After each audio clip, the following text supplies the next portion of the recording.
Skodelica. Skodelici danes ne prija kava. Raje bi pljukala jasminov čaj. Z belim cvetkom, ki hrbtno plava.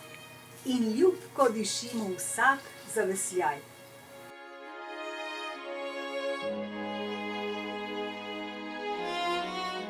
Bina Štampe-Žmavc je pesnica, pisateljica, prevajalka, glasbenica, gledališčnica, skratka ustvarjalka najširšega razpona. Ja, mislim, jaz bi tako kar širše rekla, da je narava tista, ki je moj najmočnejši in večni navdih, ne.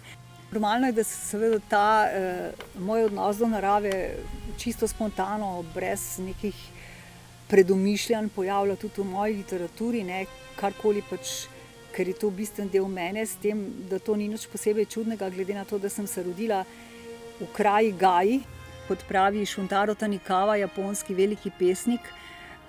Drevesa so veliko bliže bogovom, zato jih moramo spoštovati in počastiti z molitvijo, ne.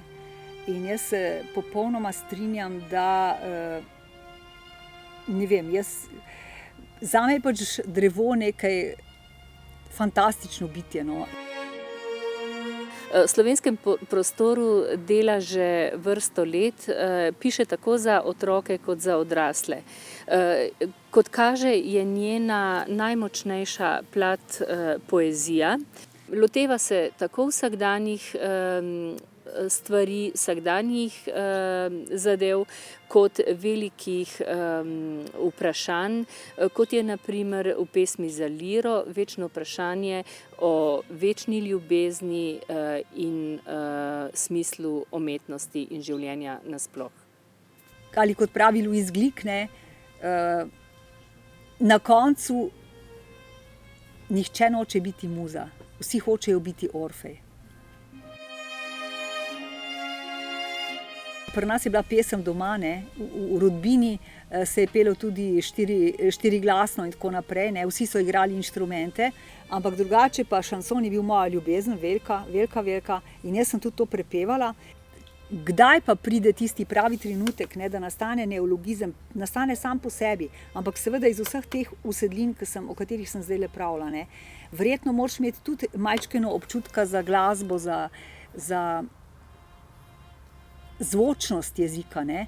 S tem, da je pa seveda vedno tako, da ta zvočnost ni sama sebi namen, ampak je recimo zvočnost nosi ritem in nosi obenem tudi pomen besede. Zmeraj. To ni kar samo po sebi namen.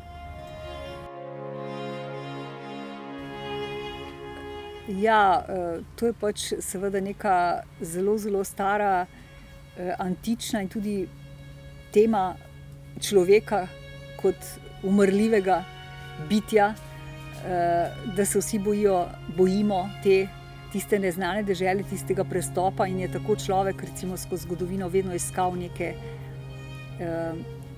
seveda rešitve, da bi se dokopal do te skrivnosti. Še zmeraj se mi zdi, da morda je najbližje tej skrivnosti lahko poezija. In to zaradi svoje metaforičnosti, ki je nekako vsajena v dobro poezijo, ne.